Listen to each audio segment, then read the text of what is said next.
And good afternoon. This is Cynthia Kanonki with the ALS Association. Thanks so much for carving time out of your day to join us. Today's webinar is one of a series of webinars designed to bring information of a practical nature to people living with ALS. We're so pleased today to be able to share some valuable new information with you. Dr. Jill Yurcik is our Senior Director of Mission Strategy. Dr. Yurcik's is a PhD prepared scientist. Her focus is on cell biology, genetics, and neuroscience. With her is Dr. Sarah Pravanta. Dr. Pravanta holds a Master's of Public Health and a PhD focused on communications. Today, they are going to be sharing information about a brand new program titled ALS Focus. Doctor, I believe you are both on the call. One comment regarding housekeeping. Everyone attending is on mute mode because of the background noise, but if you have any questions or comments, please don't hesitate to submit them in the chat box, and we will entertain those at the end of the presentation during the Q&A. Dr. Yurcik, Dr. Pravanta? Hi, everyone. Good afternoon. This is Dr. Jill Yurcik. As Cynthia, thank you for the introduction. We're really happy to be here today. Both Sarah and I are going to take turns presenting the slides just to make it a little bit more fun and break it up a little bit. Sarah and I have been working on this ALS Focus survey platform for the last almost a year now, and we are very excited to start rolling out this survey program and give you more information today, and we're happy to take questions at the end. So, Sarah, do you want to get us started today? Sure, yes. Thank you, everybody. It's great to be here, and we're really happy to be able to talk to you about ALS Focus today. So as both Jill and Cynthia mentioned, ALS Focus is a new online survey program that's free and open to the entire ALS community, and we can talk to you about why this makes it unique and a useful platform for people, including people on this call. So first off, just want to tell you a little bit about what ALS Focus actually is. It's a survey program, and it uses data from these surveys to improve drug development, clinical trial design, clinical care, home health, and other sorts of issues and priorities that people with ALS and their caregivers have. The survey data comes from participant responses to the surveys. And these participants are people with ALS and caregivers, both current and past caregivers. And so the surveys that these participants will respond to ask questions about the symptoms, burdens, and everyday impacts that ALS has on their lives. So this survey is really concerned with quality of life and how that relates to other kinds of outcomes, including health history and medical kinds of outcomes. But this survey is asking more about quality of life experiences.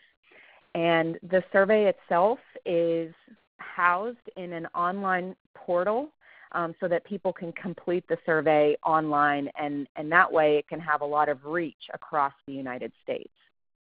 And we're going to be developing surveys about 4 times per year. Each of the surveys will cover a different topic, and we'll talk more about how those topics are chosen. Jill?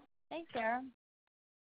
So we've been working, like I said, we've been working on the ALS Focus program for about a year now, and it's been my pleasure, really a privilege to be working with people with ALS and their caregivers to help develop the survey platform.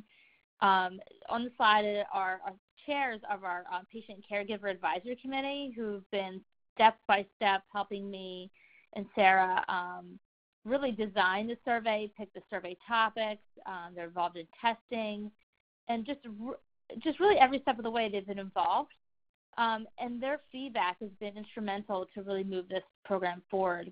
We want to make sure, and our goal at the association is to make this survey program as easy as possible to participate in, and for you as participants to really get value out of the survey program and understand why it's unique from a lot of other survey programs that are out there. As one of the things they kept emphasizing is that they're constantly getting bombarded by surveys or questionnaires at the clinic and at home, and what we wanted to do is make this survey program as easy to participate as possible. And so we'll give you more information on this. But John and Loretta are from New Jersey. He's been living with ALS, I think, for about 6 years now. And I've known John really just right after his diagnosis, and is just a phenomenal person, and his wife. And they actually live close to me, and I work from home out of my home office in New Jersey. Ken Menkaus is a native of North Carolina, and he's our other co-chair. He is a professor, I think, of economics, and he's been instrumental in helping us design these surveys. He has a lot of background in surveys, and also carries a PhD and works for Davidson College in North Carolina. So real pleasure to work with our co-chairs, and they, under them, we have been working with a group of patients from all over the country that are care lead staff across our chapter network highly recommended to us to participate, and it's been a lot of fun. So, Sarah, do you want to continue? Next slide. Yes. Yep. Great. So, like Jill was saying, we have a group of people that have helped us identify topics for these surveys. And so the survey topics and the questions themselves reflect the priorities of people in the ALS community. And by doing so, our aim is for these surveys to be relevant to a lot of different people so that we can generate a lot of participation and therefore make the results even more useful. So here are some reasons to participate in ALS Focus. First of all, the survey data that we'll collect is being collected specifically for the purpose of impacting decisions of key ALS opinion leaders, including advocates, people who work in advocacy, and people who develop policy and work in are policymakers in the government. So that's the data aren't just to look at in terms of the fact that we're interested. It's actually to create action. The data from these surveys will help shape public policy, inform the way that clinical trials are designed, and also inform care services so that those services and programs are strengthened for people who are living with ALS. Participating with ALS Focus hopefully in this way brings the needs and the perspectives of the people who are actually impacted by ALS, both those with the disease and their caregivers, bringing their perspectives to the center of treatment and policy decisions moving forward. So it's really trying to put a magnifying glass on the quality of life issues that people are dealing with and creating policy and programming, clinical trial design to improve those quality of life aspects that are so important. And Jill?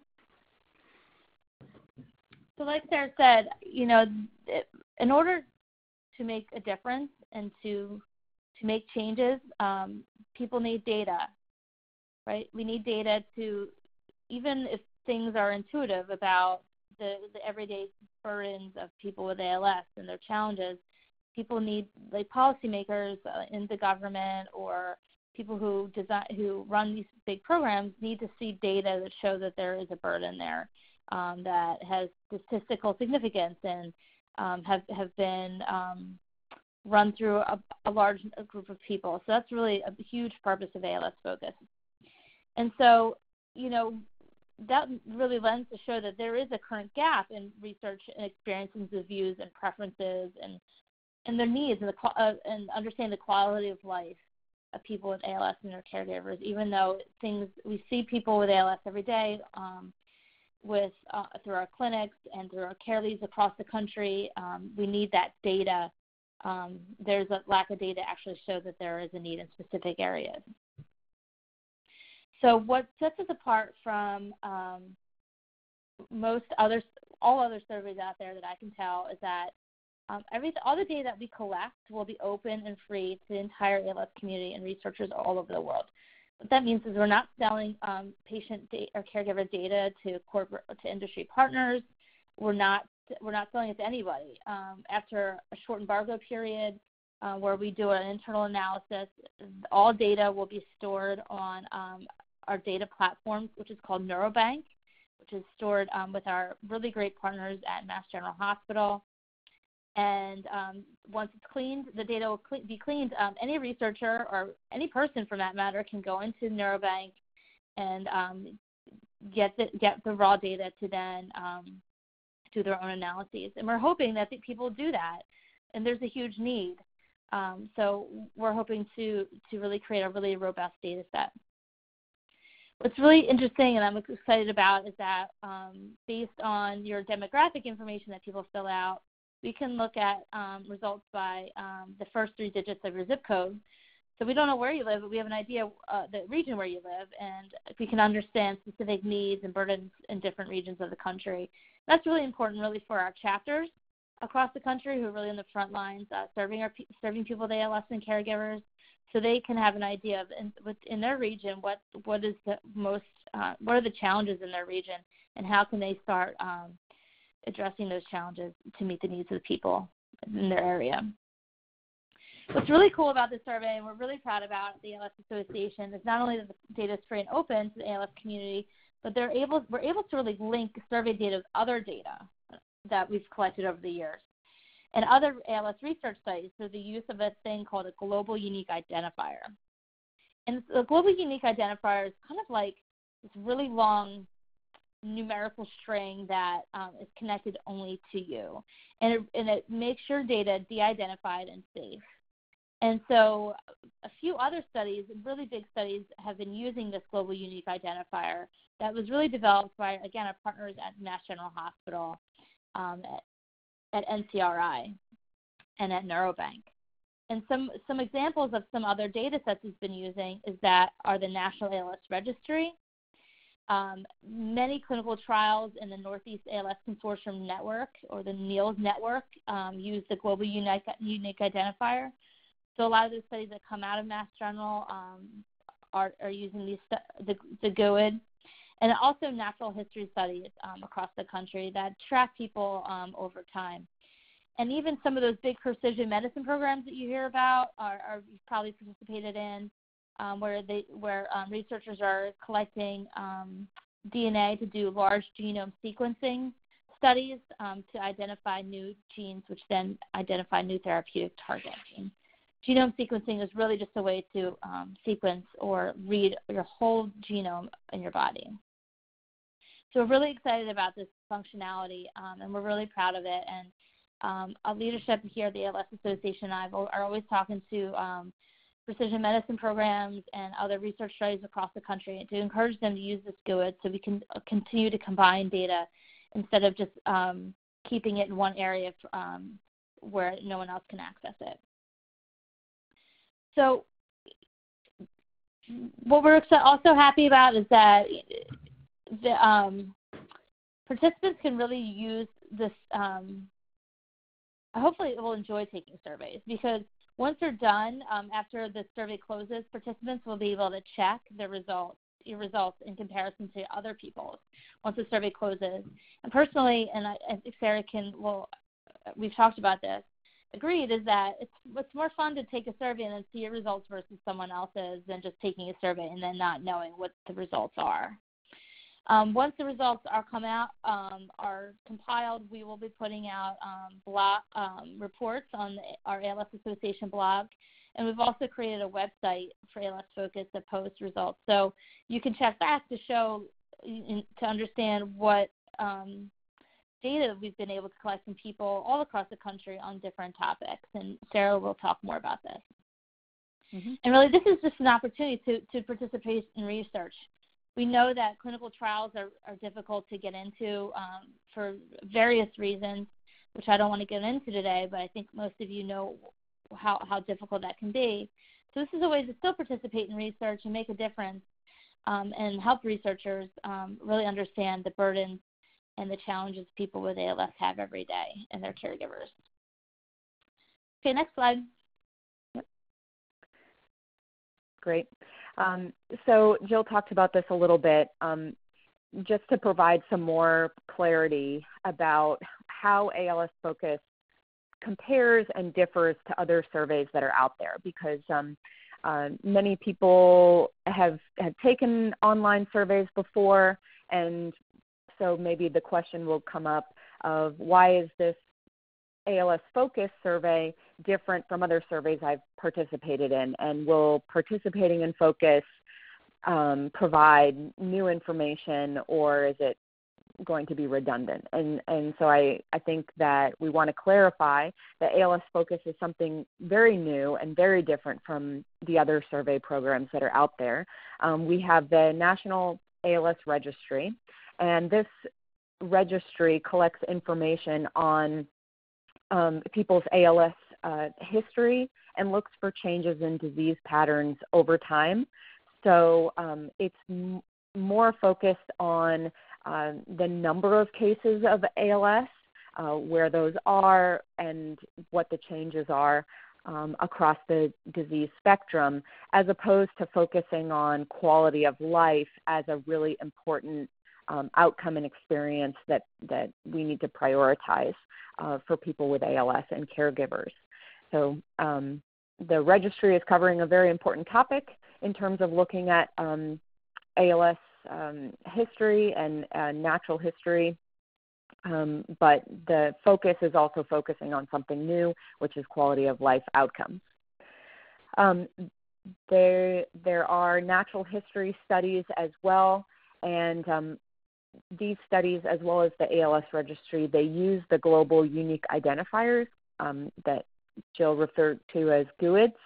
And so we can actually take ALS Focus responses and link those to these other surveys that have that use the global unique identifier, and then you can basically answer new research questions without having to collect that ALS history information twice, because it's already somewhere else.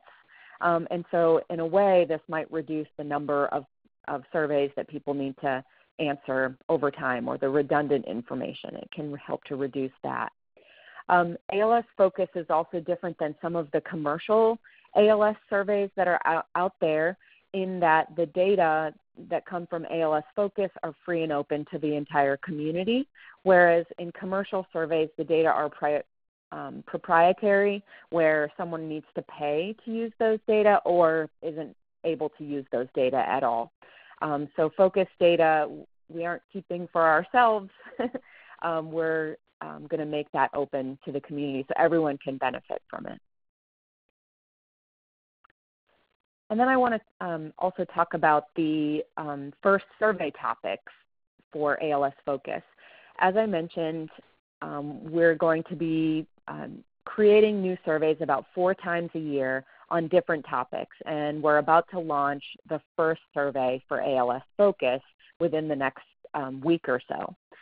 This first survey is focused on insurance access and financial burden, and this topic was selected by people with ALS and caregivers that we're working with, as well as representatives from the pharmaceutical industry and government, who also have a big kind of stake in creating improvements in ALS programs and clinical trials and policies. So this was the first topic that group prioritized, and there will be many other topics to cover. And they can also kind of follow what's most new and timely and important to people in the community. This survey is going to ask about what types of insurance people with ALS have over the course of their disease. What are the costs of those plans, and is the coverage adequate? And then if there are programs or services that people need that they haven't been able to access due to lack of insurance coverage. Also, we're going to ask about what experiences people have with regard to maintaining or losing their health insurance coverage, as well as some other questions on this particular topic. And what we can do with the responses and the data from this survey is to draw some conclusions and insights about the insurance, what are the insurance gaps that are out there, and decide how we can help to fill those gaps through programming and policy change.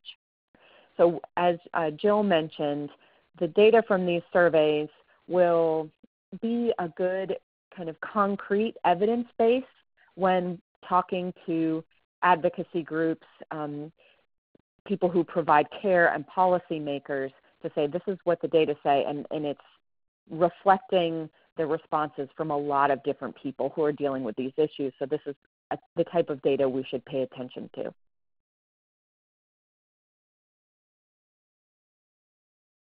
Great, thank you. And then Jill? So we are we put together a really robust community engagement plan to roll out ALS Focus. As Sarah said, we're going to roll this out in the next week or so. We're in the very final stages of testing. We're so excited to get this out to everybody. So we hope that you participate. But we'll be sharing communication materials through our ALS homepage at the ALS Association website, and then our chapters across the country and clinics will start promoting the survey through different PDF worksheets that you'll be able to have in brochures, like FAQs and one-pagers. We'll be putting out social media posts, promoting through blogs and email, and we're hoping that our community will promote this among themselves and their friends, share it with their friends, but also talk about it at walks, different support groups. I attend a local support group in my area periodically, and which I always enjoy taking part of with a wonderful group of people in my area, and they know about this.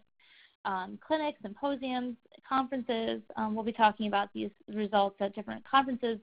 And I wouldn't be surprised that some of these results will be published in a peer-reviewed paper someday. But we will be pushing out results before that. Things are officially published because publishing in a peer-reviewed journal takes a long time, and you want to make sure the information's out to the public before that. So we'll be putting that information on our blog and through presentations and posters at different conferences and symposiums. So you'll be kept up to date where we are. Also, our Focus homepage will have a results section. You'll be able to check back there to see what the results are from the previous surveys. Sarah's going to talk a little bit more about IRB, but essentially all our materials that we put out are approved by the IRB, and which is really important and also sets us apart. So to make sure that everything that we do is okay to talk about to people with ALS and their caregivers. So Sarah will talk more about that. Next slide. Yep.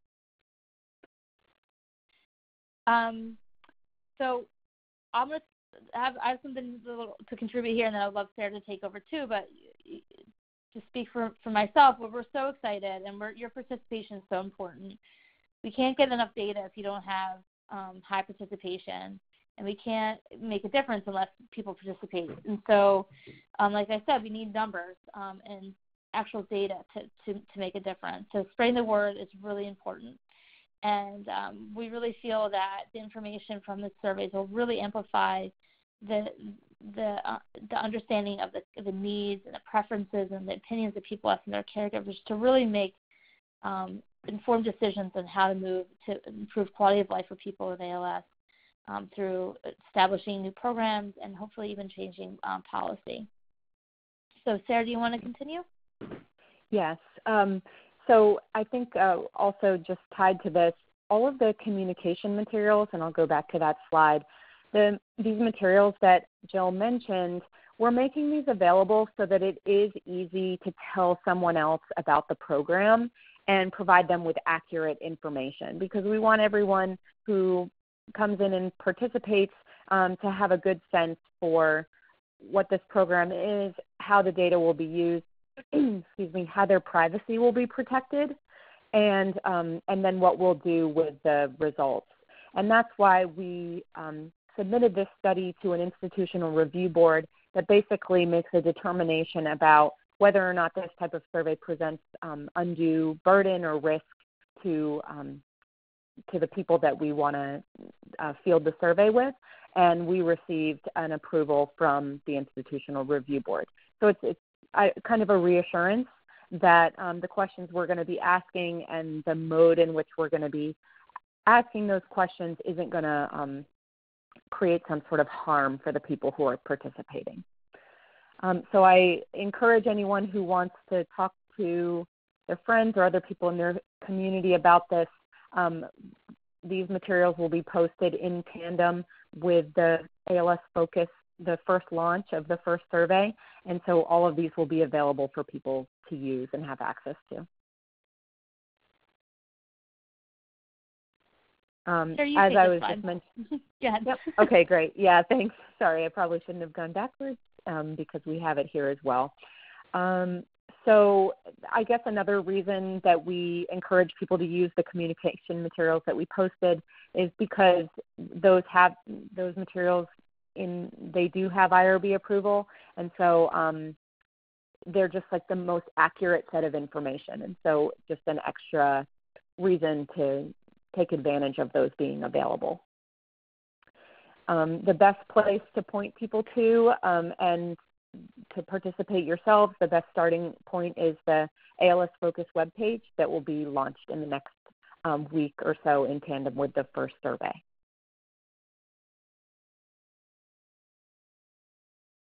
So I think that brings us to the end of our slides. And Jill, do you have anything else to add? Yeah, so I just want to quickly thank everybody. If you have any questions, please email us at alsfocus@alpha-national.org.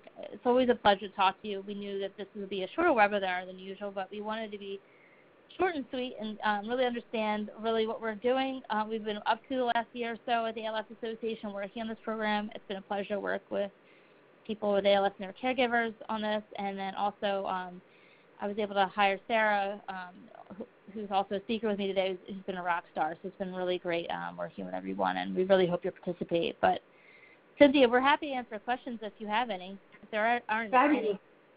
Thank you so much. And again, I apologize for the attendees joining us in mute mode. However, the background noise when so many people are on the webinar is just untenable. But we do have a couple of questions. One is, how do I participate in this survey? Will it be on my chapter website? So, yes. There'll be a button on the homepage of the ALS Association national website, and so which is also reflected on your chapter website. So you will see an advertisement per se on your chapter website on the homepage. And that will link you to the ALS Focus webpage. So, yes, Daniel's our digital wizard, and he'll be replicating this on all the pages across our chapters. Sarah, do you have anything to add to that? Just that the registration for ALS Focus, being that the survey is on a survey portal, I realize that's kind of jargony, but it's basically its own website that's being maintained by Neurobank, that the organization that Jill mentioned. They're housing all of the data because they do this with other kinds of clinical trial data. So they have the apparatus and the setup available to be able to collect these data and make the data private and ensure participant privacy. So there will be a link on the ALS Focus web page that says if you want to participate, click here, and then it will direct you to the ALS Focus portal, where you would then go through a few steps to register, like create a username and password, and then you'll have access to various questionnaires, one being questions about demographics, like what is your age, and what is your living situation, which are important for us to know to get a sense for the variety of people who participated in the survey. And then there's a second questionnaire that reflects this first survey on insurance needs and financial burden. Great, great, thank you. That actually leads up to another question. If all this information is shared, how is my personal identity protected? Mm-hmm. Sarah, you're the expert on this. Do you want to go ahead? Yep. Well, so the data that we collect for the survey questions are not actually linked back to your name or like your medical information. We'll have information about, for example, one of the questions is, do you remember your ALS FRS score? And people can say whether or not they remember it, and if they do, they can enter what the score was. But that particular response will not be tied to that person's name or address or anything like that. When we generate the global unique identifier, the actual online system does ask questions like, where were you born and what is your last name? And that information is just used to create this unique ID that will be assigned for every person, so that we then don't have to actually use their name and have that in the data set. And once that unique identifier is created, that information about a person's name and where they grew up, that's all, it kind of disappears. It's just used strictly to create this identifier that will be linked to everyone else's responses. So we only know that participant A96853 gave a response to each of the survey questions. Does that answer the query? Yes, I think so. Thank you very much. There's so many surveys out, health-related surveys and other surveys. I know that there are quite a few questions people have about protecting their own privacy. So thank you for going through that.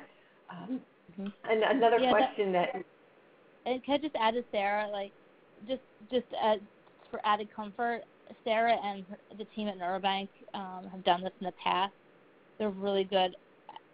They've been really, really thoughtful about the global unique identifier, and so the information you will be collected and will be de-identified, and your data will your data and privacy will stay safe. I can't say those two words. Thanks. Great. Now, speaking of collecting information, we had a comment from someone joining us here, and it asked, will you be able to supplement survey data with the considerable amount of insurance information that chapters already have on folks that they're serving?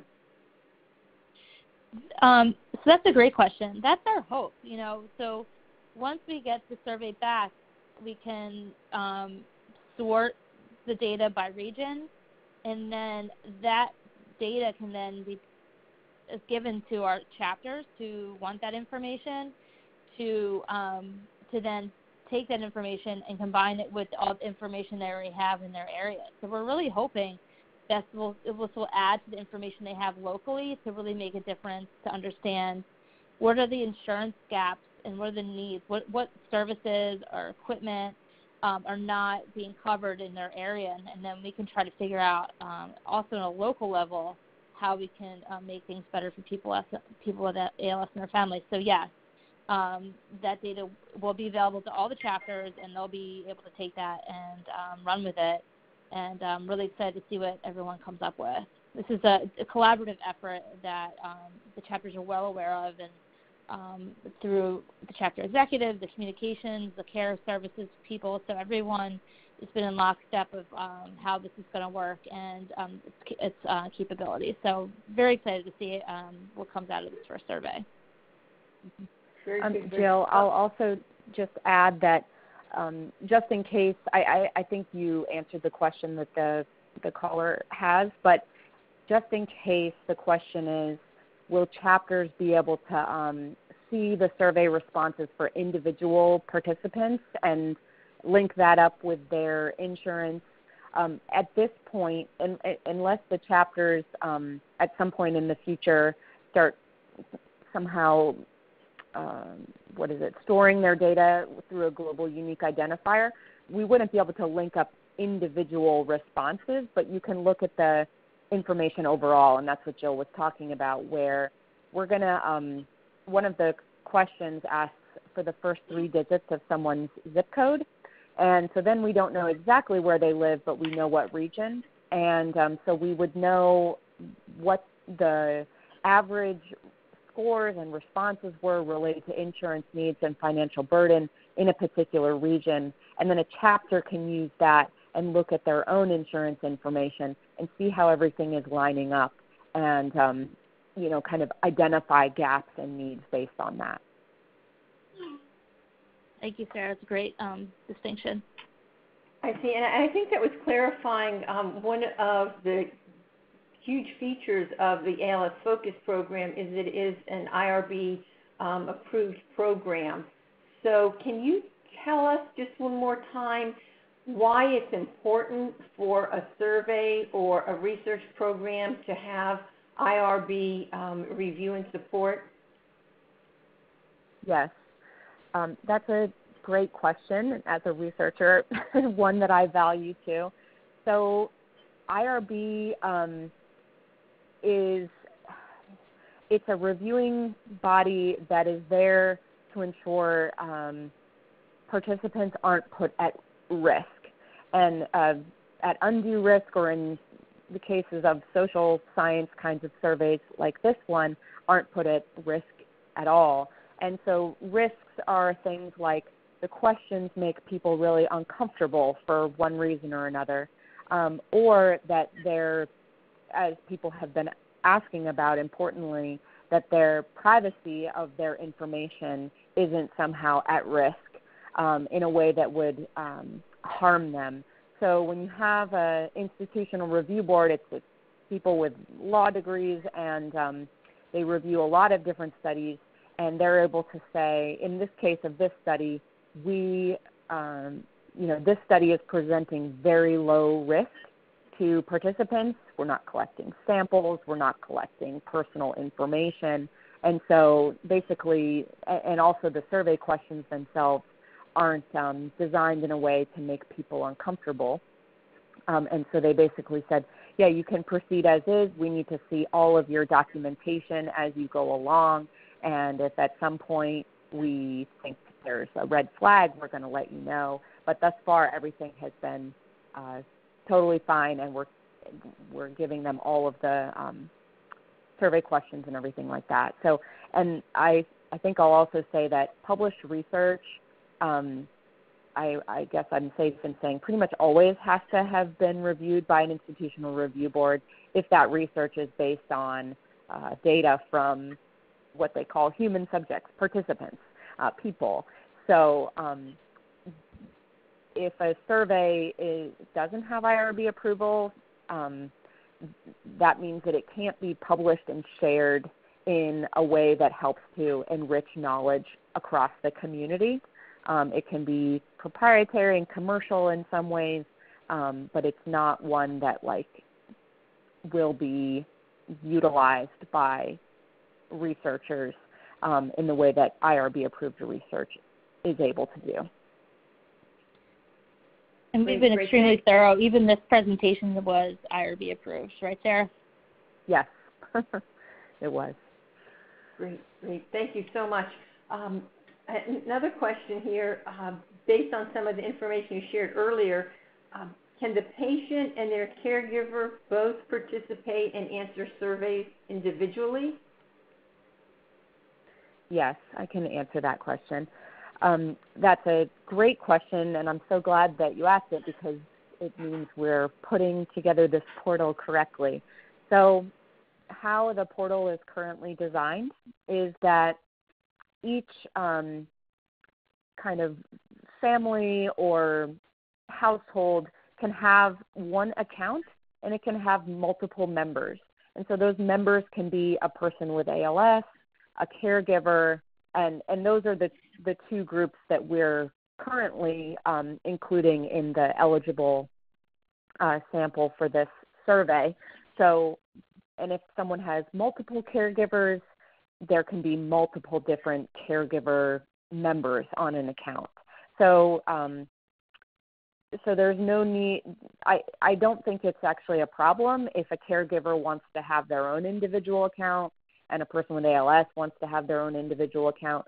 But if it's easier just to get through the whole process to set up one account with one username and password, and then each person in that family or household creates a different kind of a different user ID for themselves, so they can just toggle between the different people that are all in the same family, or I don't know, set of people that are working and living together and caring for one another. And that links, so that links the families together when you sign up that way. So we'll know that the person and the caregiver are linked. Right? Yes, that is one benefit of having a person with ALS and their caregivers all under the same account, is that eventually we may have some priorities and questions to start looking at linkages between people and their caregivers and what their experiences are, and so having them under the same account will allow us to do that. Very good. Thank you. Thank you. Question of the hour: when does it start? Get there. Oh, okay. We weren't pausing because we didn't know. It was more we wanted to see if the other person wanted to explain. But anyway, this is Sarah. We're in the process of testing the survey. Our aim is, and I wish I had a specific date, but we have to make sure everything works correctly so that someone's experience taking the survey isn't cumbersome.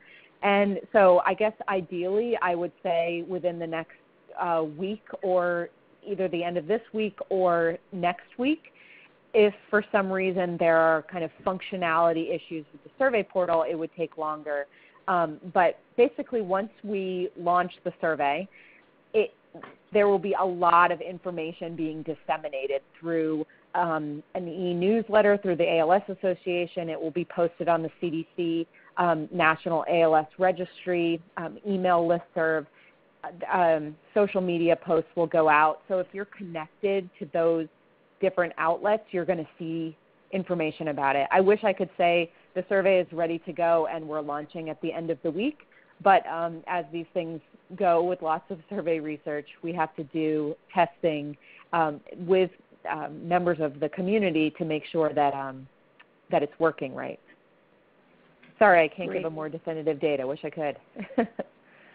But we're close. We're very close. The answer to that is yes, but.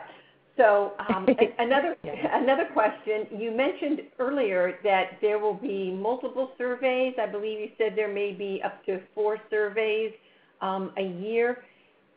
If someone signs up and participates in the ALS Focus survey program, will they be alerted when a new survey comes out?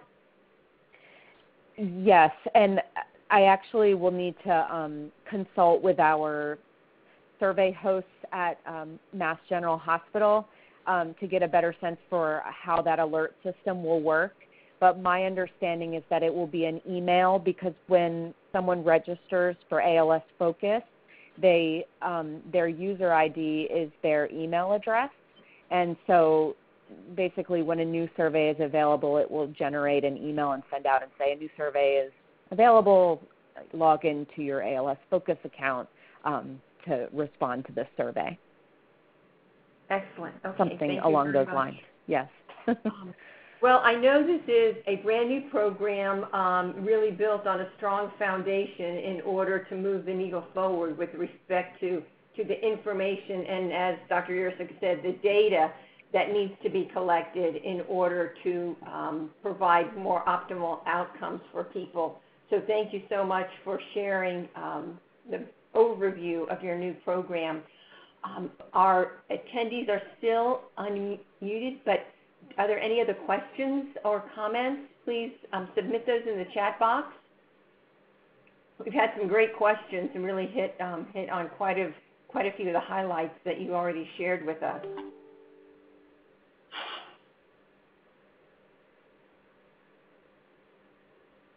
I do not see any additional comments coming in. Thank you so much for putting this email on the screen. So if anyone has questions specifically about this program, they can email ALS Focus at alsa-national.org, and someone will be getting back to them? Yes, I will actually receive that email, so I can help to respond to any additional questions that come up. Very good. Okay, thank you so much. And as you heard at the beginning of the presentation, this entire webinar has been recorded for everyone's convenience. So if there are other folks that were not able to join us at 2 o'clock Eastern Time this Monday, this webinar will be posted on our national website, and you're more than welcome to go back and listen to the entire webinar or view the slide deck that was associated with that. One more quick review, questions or comments? With that, then, we thank everyone, wishing everyone a safe afternoon, and thank you for joining us today. Thank you, everyone. Have a wonderful day. Thank you. Please stand by.